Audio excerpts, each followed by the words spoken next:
നിങ്ങൾക്ക് ഏതെങ്കിലും ഒരു വിഷമം വന്നാൽ നിങ്ങൾ ആ ദിക്ർ ചൊല്ലണേ. എന്നാൽ അല്ലാഹു നിങ്ങളുടെ സങ്കടത്തിന് പകരം അല്ലാഹു അവിടം സന്തോഷം നൽകുമെന്ന് പുണ്യനബി സ്വല്ലല്ലാഹു അലൈഹി വസല്ലം.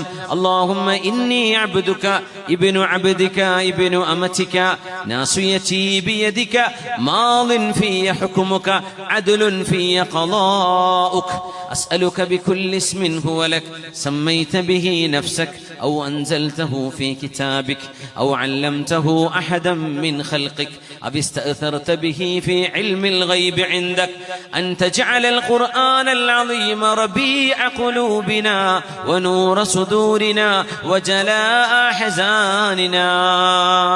ഇത് ചൊല്ലുന്നവർക്ക് ഏത് സങ്കടമാണോ അവരെ വിഷമിപ്പിച്ചത് ആ സങ്കടത്തിന് പകരം അവിടെ സന്തോഷം അല്ലാഹു നൽകുമെന്ന് മഹാനായ റസൂലുള്ളാഹി സ്വല്ലല്ലാഹു അലൈഹി വസല്ലം.